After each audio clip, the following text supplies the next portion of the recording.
دا یو خور سوال کړی دی ډېر قیمتي سوال دی د وخت مناسب وی بعض زنانه چې هغوی لا پکې د پردو خیال کوي هغوی هم دا سوشل میډیا استعمالوي لکه ټیک ټاک سنیپ چاټ او پته دا ډېرې جاخې پکې دي چې دا استعمالوي او په دې کې هغوی څه ورکوي ځان خو نه ښیي ځکه دا پکې دیندار وي خو داسې کوي چې خپلې کپړې دا لباس دی او دا سوټ دی او دا دا دی او دا دغه دی یا دغه عطر مزیدار دی یا دا بنګړی یا دا امیل ځان پکې نه راښکاره کوي خو صرف دغه کپړې بنګړي امیل او دا شینې مې نه ښکاره کوي دا به جایز وي په شریعت کې وکنه الجواب یاده کوي دا خبره زنانه چې کله خپلې کپړې په سوشل میډیا باندې ښکاره کوي او خوشبویان ما ګورې دا ټکې نه دی ویلي چې زنانه ځان ښکاره کوي او خو جدا کیس دی زه خبره ده څه کوم چې ځان ته دینداره وي او صرف کپړې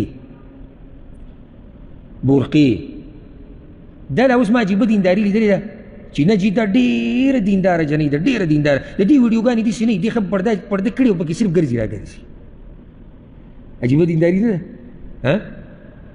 دې وایي ښه پوره مکمل پرده کړي هسې یو ویډیو کې چې دغه د پلاني ځای ته روان یم دلته روان یم دغه ځای ته روان یم دا خو ډېره دینداره او بیا د بېدینه نه دوی چې کله د جنۍ اکاونټ ویني یا د جنۍ ویډیو ویني هسې د خولې نه لاړې ساسي دا الله په یو ذلت کې اخته کړي دي ما تاسو ته بل یو حدیث ذکر کو هغه اووه کسان چې د عرش په سوري کې ودرېږي او کې هغه یو ځوان چې هغه له ښایسته زنانه مالداره اوچت نسب ولا دعوت د زینا ورکو هغو ته د الله نه هېرېږي تاسو دا خبره یاده کوي دینداره ځوان او په سړو کې سړی دی په داسې ښځو باندې نه ګډوډ کېږي ګوره چې کله د رابطه د الله سره مضبوط اوس یو زنانه ویډیو ورکړې ده یا صرف د جنۍ نوم راغی کمنټ یې وکړو نوم راغی دا ټول به ورکړي جزاک الله داسې دغه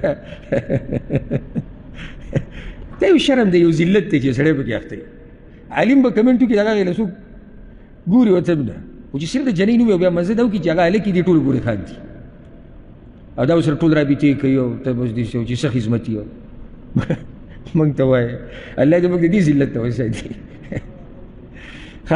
خبره ما دا کوله چې د زنانه کپړې خوشبو د سینګار سامان په ویډیوګانو کې خو په تصویرانو کې خو ډېره خطرناکه خبره ده او د شریعت خلاف ده ولې یو سړی وایي چې څنګه ګوره دې ته وایي د زنانه پټ زینت د زنانه زینت دوه قسمه دی یو پټ یو ښکاره زینت خو هر سړی به وایي چې دا ناروا دي دا داسې یو پټ زینت دی ورسره دا خبره زیاته که چې کله مې یو زنانه خپلې کپړې یا سینګار یا څه دي که به لازم د دې لاس خپې سر بدن صحیح څه خو به راځي که یو پکې دا نقصان دی دریم نقصان بل والا فتنې ته دروازه کوله وهل دي و دا چې کوم هلکانیني خصوصا چې کوم بېدینې دي هغوی اني هغوی به کوشش کوي چې د دې زنانه سره رابطه وکړي یعنې بعض دومره په دې نشه کې ورننوتي دي چې هغوی د زنانه بنګړي ته هم نشي ټینګېدی چې بنګړی ویني تصویر یې ورکړی به د سوچ کړي چې اوس به دې جنۍ سره رابطه څنګه کوو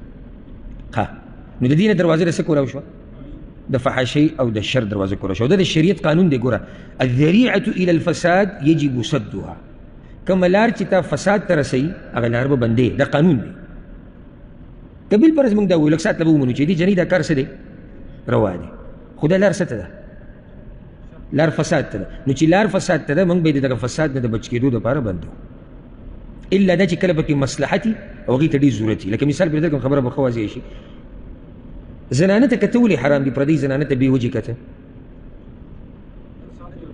فتنې ته دې بوځي زنا کې دې وراچوي د هغې د لاسه دروازه بنده شوه که نه خو کله په دې کې مصلحت وي هغه مصلحت څه دی لکه اوس یو سړی لاړ جنۍ غواړي نو کتی شي ورته که نه شي کتی دا نظر ولې روا شو دې کې فایده او مصلحت یا یو زنانه علاج کوي هغې ته زنانه ډاکټره میلاو نه شوه هغه لاړه په نارینه پسې نارینه به لازم په دې کې هغې ته داسې علاج دی چې د زنانه ته به ګوري نو دلته دا د حاجت ته لاسه جایز شو خو د شهوت په بنا نه ورسېدی پې که نه او رب العالمین امر کړی دی زنانو ته چې دوی به په ځان باندې غټې غټې څادرې راچي او دوی به زینت پټوي ګوره تاسو به هغه آیت اورېدلی الله رب العزت سورة النور کې د زنانه احکام ذکر کړي چې دا به څنګه پرده کوي هغه آیت په اخر کې ولا یضربن بارجلهن لیعلم ما یخفین من زینتهن زنانه به چې په ځمکه روانې نو دا پیزار به د ځمکې له په زوره نه راچوي چې د هغه ډول پته ونه لګي کوم ډول چې دی پټ کړی دی لکه په خپل کې پانزیب دی شرنګ به کوي که نه د هغې پته ولګي ګوره شریعت څه وایي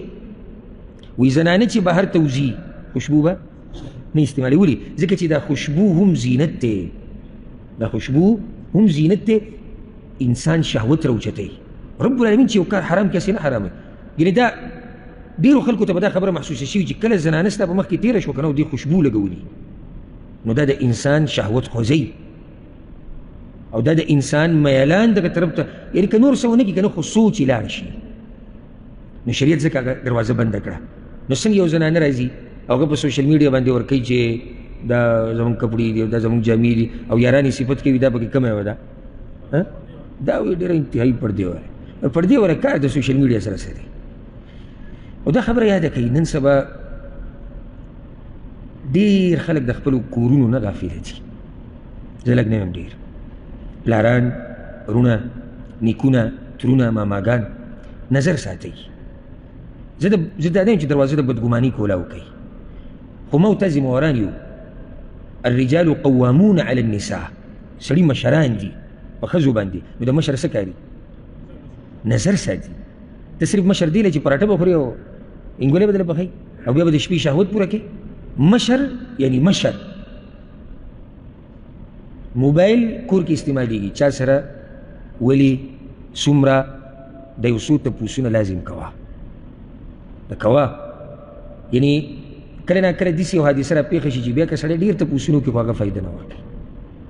د عزتونه تار تار شو والعیاذ بالله. زموږ خواته کیسونه هم راځي، فیصلې ملګري راشي تپوس کوي چې څه وکړو څه ونه کړو، حیران به شي چې کله دا کیسې واوري او د هغې شروعات د دې سوشل میډیا نه شي.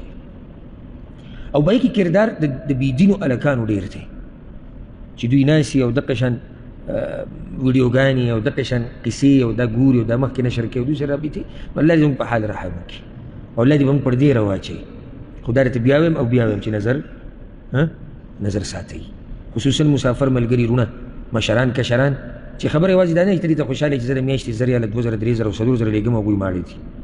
خبره اصل دا دی چې هغوی په کوم طرف روان دي. د ډېر مال سره چې د انسان عزت تار تار شي، دې نه ښه دا و چې تا په ملک کې سوال کولی او عزت دې وې، په لارو کوڅو کې به ګرځېدې او کچکول به دې غاړې ته اچولی وې، څه به دې غوښتې، خو چې عزت دې وې. نو که ته بچي ماړه وساتې او په خپله د سره هم ښه ډېر مال دی او کور دې درې چته دی او جایداد دې هم ډېر واخېستو او عزت دې پکې وبېلو، نو د داسې مال نه دې الله موږ ټول وساتي. الله دې موږ له هغه مال راکړي چې زموږ د دنیا او د آخرت عزت پکې، او الله دې موږ له هغه مال راکړي چې زموږ دین او دنیا ورسره نه خرابېږي. پوه شوې به مسله که نه؟ ښه، دغه شان دا مسله ګوره هلکانو دپاره هم ده. یو سړی به اوس ما ته وایي چې ولې د هلکان که خپله کپړې یا عطر یا خوشبو ورکوي نو دې کې څه دي؟ دې کې چل سره زه راته وایم دا حرام نه دي، خو دې ته ویلی کېږي من خوارم المروءه، دا د سړیتوب خلاف دي. هر ځای کې ځان ګرم ګرم کوم چې ولې حرام دي، بعض کارونه حرام نه خو د سړیتوب خلاف دي.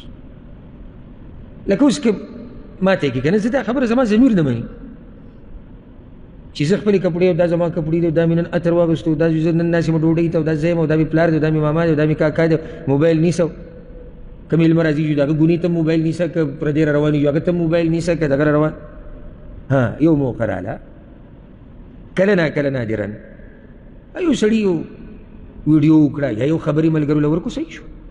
اوس دومره خبر لکه بعض پکې موږ دغه سوشل میډیا کې دا کیسې کله ناکله پکې مخکې تصویر راشي دا زموږ د واده کمره ده او دا مې داسې تیاره کړه او ملګرو نه رایې غواړو چې دې کې نور څه وکړو. دا من خوارم المروءه، یا د سړیتوب خلاف دي. دروند سړی خو دا هم نه خوښوي چې زما د کور د برګې دننه چا ولیدې، دا نه خوښوي الا که ضرورت راغی، خو نور هغه دا نه خوښوي. او ته لګیږي په سوشل میډیا باندې د واده د کمرې تصویران ورکړي، یا په بنین کې بنایسي دغه پرتوګ به یو بنین به او دا زه ناسې مه کټ کړي او دا زه ناسې مه دیره کړي، دا مناسب دي؟ دا د سړیتوب خلاف نه دي؟ د سړیتوب خلاف دي. نو ډېر احتیاط کوئ، څه کوئ؟ احتیاط کوئ او خپل عزت هغه مه ګډوډ کوئ. دا سوشل میډیا، دا پیسې، دا هر څه به وي، خو که دا عزت یو پیر د چا نه لاړ شي که نه، نو به ډېر په ګرانه واپس راشي. نو د عزتونو خیال ساتي، الله زموږ د ټولو عزتونه وساتي. د ورو سوال کړی دی، وایي زه یو جومات کې لمونځ کومه نو زه ډېر دنګ یم، کله چې زه سجدې له ځم نو لږ شاته شم چې د دې اولني صف یا د مخکیني صف د دې کې چې کوم کس سجده لګولې چې د سره ونه لګم. نو لږ شاته کېږم. نو بعضو کسانو ماته دا وایي چې ستا دا شاته کېده دا ناروا دي. جواب د دې مسلې اول خو دا یاد کړئ چې بې دلیله فتوې مه ورکوئ. اول د مسلې تپوس کوئ، بیا بل ته وایي چې دا حلال دي او که حرام دي. معمولي حرکت په مانځه کې بیا د مانځه دپاره دا بلکل جایز دي، دې کې څه حرج نشته. دلیلونه پې ډېر زیات دي خو ټیم نشتي. لکه رسول صلی الله علیه وسلم ګوره یو پیر ملګرو ته مونځ خو په منبر ولاړو، هغه حدیث موږ بیان کړی دی. نو چې کله به یې سجده لګوله څه چل به وکړو؟ راکوبه شو، شاته به لاړ. بیا چې به راپاڅېد بیا منبر ته وختو چې دا ملګري ما ویني برې، دا حرکت نه دی. رسول صلی الله علیه وسلم ځان سره خپله نوسۍ مانځله بولې وه.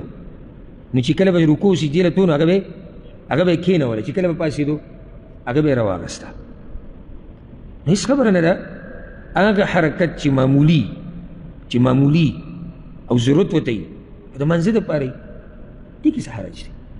بلکې کله کله ډېر حرکت د ضرورت دپاره مانځه کې جایز کېدی شي. موږ د مانځه په مسایلو کې ذکر کړی. د ورور ته موږ دا وایو چې هېڅ خبره نه ده، ته ستا د شاته کېده د صف نه دا بلکل روا دي. خو احتیاط کوه داسې نه چې د مخکې نه ځان بچ کړې، هغه شاتني ته ځای تنګ کړي. نو دومره فاصله کې شاته کېږي چې تا ته اندازه ولګي چې هغه شاتنی کس هغه هم سجده ازاده لګولی شي. والله اعلم. دا ورور سوال کړی دی، وی کله موږ بهر ته وځو نو زموږ په دې علاقه کې دا کوترې چنچڼې ورسره کارغان هم ډېر زیات دي. نو کله په دې کپړو باندې څه شی راولېږي ګندګي، کله په ګاډي باندې راولېدلي، کله جومات کې راولېدلي، او د دې نه ځان بچ کول ګران دي. ځکه چې سړی لازم به کور نه وځي راوځي. کله وي په ځمکه کې ګندګي پرته وي، سړي پیزار لامدوي، په ګندګۍ خپه کېږي. نو چې دا به پلیت وي او که دا به پاک وي او دا به څه کوو؟ جواب د دې مسلې دا اوس دا پته شي. دا سوال چې سړی واوري که نه چې ورور سوال کړی دی، نو سړي ته په خپله په ذهن کې دا خبر راځي چې مونږ خو چېرته دا تپوس نه دی کړی. وسوچ وکړه که دې کس ته معلومه وي خو ډېره ښه ده، او که معلومه نه وي نو د اوسه پورې دی په دې مسله کې په تیاره کې پروت و، او که دا د نه یې اورېدلی دی نور هم په تیاره کې و. ښه دا مسله چا ته راپېښېږي؟ هر چا ته. نو هر سړی دې مسلې ته ضرورت لري چې معلومه یې کړي. یاد ساتئ دا مسله، ګندګي د مارغانو، ګندګي چې موږ وایو معنی ډکې میچازي، تشي میچازي، او د هغه څاروو چې د هغوی غوښه خوړی کېږي دا پاک دي. شرط یاد ساتئ چې غوښه خوړی کېږي هغه پاک دي. لکه دلیل کله چې عرنیین د رسول صلی الله علیه وسلم خوا لرلو بیمارانو، رسول صلی الله علیه وسلم ته څه ویلو؟ د اوښانو میچازي او پۍ وڅکي. نو که چېرته دا میچازي پلیت وي نو آیا رسول صلی الله علیه وسلم په چا باندې پلیت شی څکي؟ یوه. دویمه، د رسول صلی الله علیه وسلم نه ثابت دي، صحیح بخاري صحیح مسلم کې دي چې رسول صلی الله علیه وسلم د بیزو ګډو په غوجله کې مونځ کړی دی. په غوجله کې څه پراته دي؟ غوشاني پچي، نور غوشاني که نه. که چېرته دا پلیت وي نو رسول صلی الله علیه وسلم هلته څنګه مونځ کوي؟ صحابه کرام مبارک راځي په صحیح بخاري صحیح مسلم کې حدیث دی چې هغوی به هم کول. ابو موسی اشعري رضی الله عنه یو پیر مونځ وکړو، هغه کوم ځای کې چې مونځ وکړو هلته د دې بیزو ګډو پچې پرتې وي. نو د مانځه نه بعد ورته یو کس وي که لږ مخکې شوی وی، یعنې دې وچ ځي ته اورېدلی وی، دې پاک ځي ته، نو هغه ورته وي دلته مې په دې وکړو ځکه چې زما په نزد دا ځای او دا ځای یو شان دي، ځکه چې دا پلیت نه دي. نو او دا موسوعه فقهیه کې دا مسله داسې ذکر شوې ده چې جمهور د امت علما چې کوم دي، اکثر علما هغوی دا خبره کوي چې د هغه مارغانو ګندګي چې د هغوی غوښه خوړی کېږي هغه څه دي؟ هغه پاک دي. او د پاک دا مطلب نه دی چې خورئ، د وینو کمک الله شي هغه زړه کې زده او عناد تاسو چې وایئ چې دا پاک دي نو خورو به یې، نو تا ته خو چا نه دي ویلي چې خورئ. موږ دا وایو چې پلیت نه دی، معنی که په کپړو دې ولګي نو مونځ ورسره کېږي. داسې ګندګي نه ده چې ستا مونځ نه کېږي، خو تا ته خو چا دا نه ویلي چې خورئ. لکه اوس موږ وایو الټۍ پاکې دي که پلیتې دي؟ پاکې دي. آیا د دې مطلب دا چې الټۍ څکه، الټۍ خوره، دا خو چا نه دي ویلي. نو یو دا مسله شوه. اوس راځو هغوی قارغان پکې هم دي. نو کم مارغان چې حرام دي خوراک د هغې، نو د هغې ګندګي پلیته ده، دا خو واضح ده. خو الحمدلله شریعت کې دا ګنجایش دي چې معمولي معاف ده.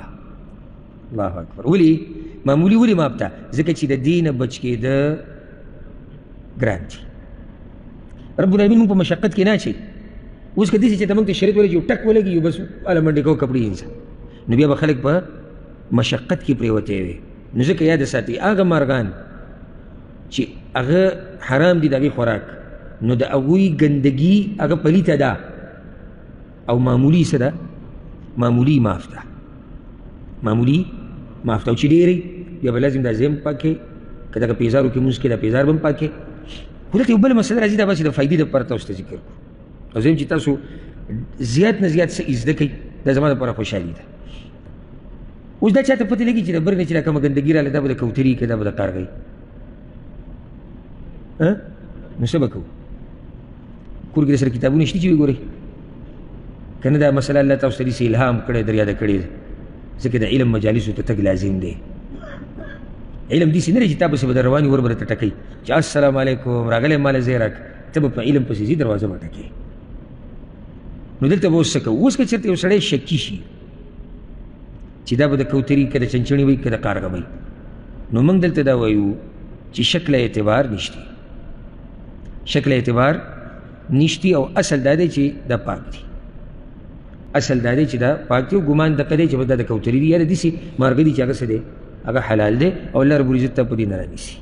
الحمدلله زموږ شریعت موږ په شکونو کې نه اچوي. ښه دا خبره یاده کړئ، زموږ شریعت موږ په شکونو کې نه ور اچوي. نو که چېرته داسې تاسې زړه ته خبر راغلی چې یاره دا بره خو مارغان هم ګرځي او کارغه هم ګرځي، نو زړه کې دا و چې کارغه دومره نه وي څومره چې دا نور مارغان وي، نو انشاءالله دې کې څه حرج نشته.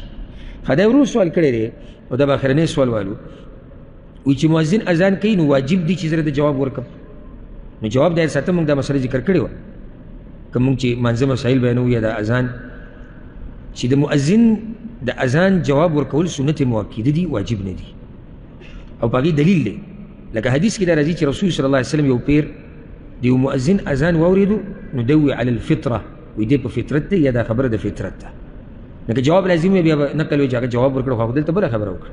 دغه شان امام مالک رحمه الله کوم کتاب چې دی موطأ په هغې کې دا راځي چې کله به صحابه کرامو داسې چلون کوو چې د جمعې اذان به روان شو، د جمعې اذان لکه خطیب به راغی سلام به یې واچو بیا به مؤذن اذان شروع، نو بعضو به پکې د یو بل سره څه خبرې وکړي، نو که جواب ورکول لازم وي نو بیا صحابه کرام څنګه جواب نه ورکوي، د خپلې خبرې کوي. دغه شان یو روایت کې داسې هم راځي د موسی ابن طلحه ابن عبید الله نه، هغه دا وایي چې ما عثمان بن عفان رضی الله عنه لیدلی، عثمان بن عفان وی مؤذن اذان کو او هغه د څه کسانو سره خبرې کولې د هغوی حال احوال معلومول.